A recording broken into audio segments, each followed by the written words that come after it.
So Tottenham Hotspur have crashed out of the League Cup, the EFL Cup, the Carling Cup, the Carabao Cup, the Rumbelows, however you remember it. Spurs are out the cup in what was a disappointing day in Newcastle, up in the northeast. It wasn't the worst performance in the world, but we'll get into it. But it is another competition we won't win, and I know loads of people are obviously losing their minds. But for me, I do feel that this was just one game away too many.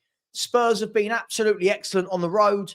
Look at playing Paris Saint-Germain in the Super Cup, Manchester City away, West Ham away, Brighton away, Leeds away, Monaco away, Everton away. And we didn't lose a single one of those games. And I said before the game yesterday, I just felt this might be one away game too many. So what's that? One defeat on the road in 7 or 8 isn't bad. Now, it's annoying. Yeah, we all want to win trophies. We all want to win cups. I don't like this notion that if people don't think it's the end of the world, it means they don't want to win trophies. I don't think that's the case. I think a lot of Spurs fans are old and ugly enough to realise we are not going to just win trophy after trophy after trophy. It's just not the club we are. We're not there yet. We don't have the players and we definitely don't have the squad depth. But let's talk about yesterday's game. It was a very, very interesting game in which I think Spurs showed the good, the bad and the ugly side of Tottenham Hotspur right now. And it came off the back of a number of games in very quick succession. Villa, followed by Monaco, followed by Everton, now followed by Newcastle away. 3 of those in a row on the road in 7 or 8 days. A lot of travelling, a lot of injuries. And with all of that taken into account, I thought we gave a good account of ourselves in the game. But it's the same old issues that come back to haunt us. 1, silly goals being given away, and we'll get into that. And 2, not being able to finish our dinner. Now, I won't go too much into that in this video because I've got a video coming out tonight about Spurs not being able to finish off their dinner. But essentially, it was a very even game in terms of possession, in terms of shots. We dominated shots on target. But essentially, if you do not put your chances away against better teams, you are going to get hurt. And especially when you gift them a couple of goals. Now, let's have a look, shall we? So if we go straight into here, you can see, we all know Newcastle, Fabian Schär with the first goal on 24 minutes and Voldemar on 50 minutes. And the shame of it was, I think the first goal was deserved for Newcastle. I do think that the first goal by Fabian Schär, they were definitely the team that were having all of the game. They weren't creating loads of chances, but they had the ball. They were prodding, they were probing, they were asking questions. And I do feel that the lead was probably deserved for Newcastle United. I would say probably. I actually think it was a deserved lead for Newcastle United. The shame for me was the second, because Spurs, after Fabian Schär's goal, I think Spurs dominated that first half. I think we were brave on the ball. We were driving forward. We were carving out opportunities. We were overloading down the channels. We were finding space in their box. But we couldn't finish our dinner. And then if you don't finish your dinner, somebody else will come and clean up your plate. And that is unfortunately what happened. The cross comes in. For me, has to go down. And again, I know he's a young goalkeeper, but it has to go down as a really bad error by Kinski. But before we get into that, let's have a look at the team, shall we? So we can see here that the teams, we knew that both teams were going to make a raft of changes. Now, I'm seeing, as always, the meltdown. Oh my God, why did he change this? And why did he change that? But if anybody actually takes the time to go and look at Manchester City, made about 8 or 9 changes. Arsenal made 7 or 8 changes. Liverpool made 8 or 9 changes. Chelsea made 7 or 8 changes. Wolves made 6 or 7 changes. You get the pattern I'm going with here. Newcastle made 8 changes. Everybody needs to make changes for the Carabao Cup. And it's not about not wanting to win it. It's about fatigue. It's about injuries. It's about squad and rotation. And unfortunately, other clubs have better players to rotate in than Tottenham do.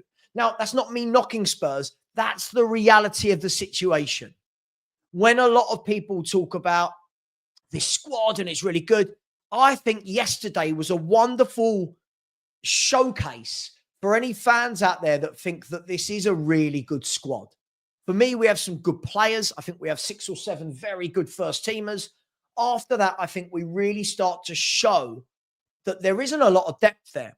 But with that in mind, this is very much the team I would have expected there or thereabouts. You could have argued this player for that player, but very much what I would have expected. We saw the back four is what it is, but with Van der Ven getting a well-earned rest. And again, people going, why didn't Van der Ven play? Well, Van der Ven is a very injury-prone footballer throughout the years, isn't he? A very injury-prone footballer. So you can't just play him every 3 days, every 3 days, every 3 days. At some point, footballers need a little bit of time off. And what that meant is João Paulinho went in centre-half. And I actually thought that João Paulinho played well. I don't actually think that Newcastle ripped us open. I thought they played some good stuff. But I don't actually think that João Paulinho and Danso did too bad. But then moving to midfield, Bentancur, Sarr, Bergvall. And I actually thought that Sarr and Bergvall did a good job in that first half of driving the ball forward. First 20 minutes, I think we sat back a bit too much. But in the second half, I thought Bergvall and Sarr started driving that ball forward. And then you had Simmons, who started on the left, but spent most of his game inside in the middle of the pitch. And I actually thought that he did some nice things, did some poor things.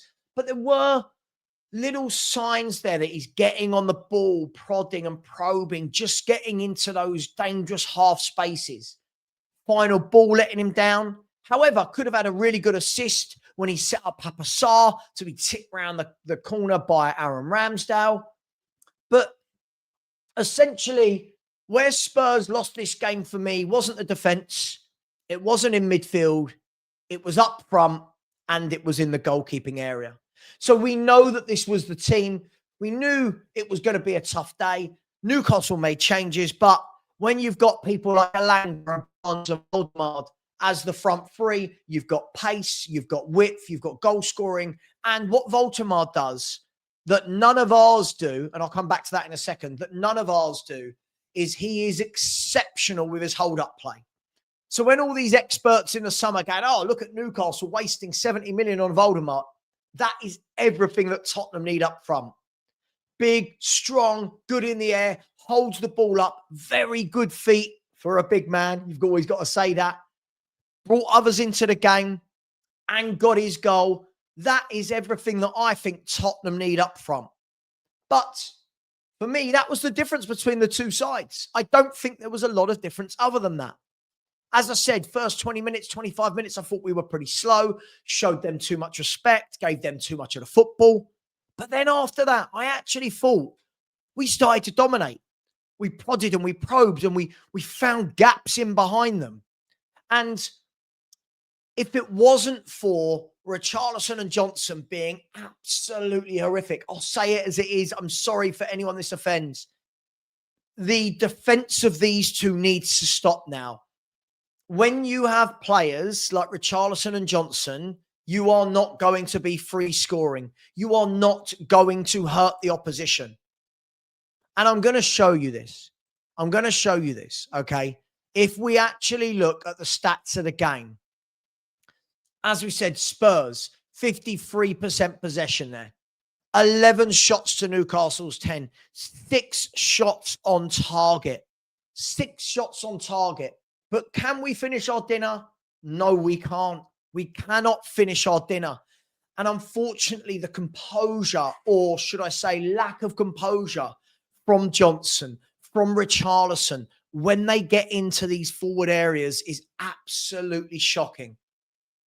I don't think either of them are Premier League standard. That sounds harsh. That sounds very harsh. But surely now, people can't be watching these players and thinking that this squad should just be going out and winning trophies. Surely you look and you say to yourself, When you play against the better teams, you will get punished. Richarlison, he's either behind the ball or in front of the ball. As a striker, you've got to time those runs. A superb ball put into him by Bergfowl, and he just missed it. It was just, and you would say unlucky, but it's the same thing every time. It's the same thing over and over again. And Brennan Johnson, again, I always hear, but he scores goals. But when he's not scoring goals, you truly see how poor a footballer he is. He can't cross. His crossing just is whipped at nobody. It just hits the first man every time. No hold-up play, no first touch. And for me, when you look at the stats of the game and the rhythm and the flow, I actually think that we didn't deserve to lose that. However, we did deserve to lose it from the goalkeeper mistakes and our lack of finishing. All in all, not a great day on the road, but there were signs. People wanted us to be braver, wanted us to show more going forward on the front foot. We did that. But what we did ultimately see was that this squad still has a long way to go. A lot of work needs to be done on it. And we are still in the early stages. And that's why when you look at this squad and you look at the injuries, what a good job this manager has done in the Premier League to have us sitting where we're sitting. No one talks about that. They just want to talk about style. But with the injuries, with the number of games, with the squad the way it is, to be sitting in third, I think is a bloody good achievement. So look, I won't go too deep into it. For me, did the right team win? I think it was a very 50-50 game. I don't really think Newcastle were great. I didn't think we were amazing. But we did create more chances. But we can't make excuses. If you don't score goals, you are going to be punished. And unfortunately, we don't have that forward line at the moment. With about half an hour to go, we brought on Kudus and Mawani to try and change the game. But for me, by then, the mistake by Kinski for the second goal killed us. It killed us, didn't it? And listen, I'm not Vicario's biggest fan. I think that Vicario's an excellent shot stopper. I don't think he commands his box. But I think yesterday, if anything, validated that he is definitely the number one at this football club. And that Kinski is not ready. Kinski's got superb distribution. Can't knock him for that. But not ready to be a number one in the Premier League for me. So look, we go out, not the greatest day, but we move forward to Chelsea. We got some rest into Van de Ven, some rest into Mawani, some rest into Kudus. We go again. We see if we can get a win against Chelsea, a draw at a minimum. And it wasn't to be to win the cup. Liverpool went out. Spurs are out. United are already out. Brighton are now out. Villa are out. It is what it is. So let me know your thoughts. Keep it clean. Keep it football. Let's see if we can have some sensible conversation that isn't just Frank out. We've really got to stop this, by the way. Every time Spurs don't win a game, my timeline is just filled with Frank out, Frank out. It's getting a little bit tedious and silly now. Guys, girls, I'll see you later. I'm going to do a video about our shot-shy forwards and how we can't finish our dinner. Take care. Much love. And as always, come on, you Spurs.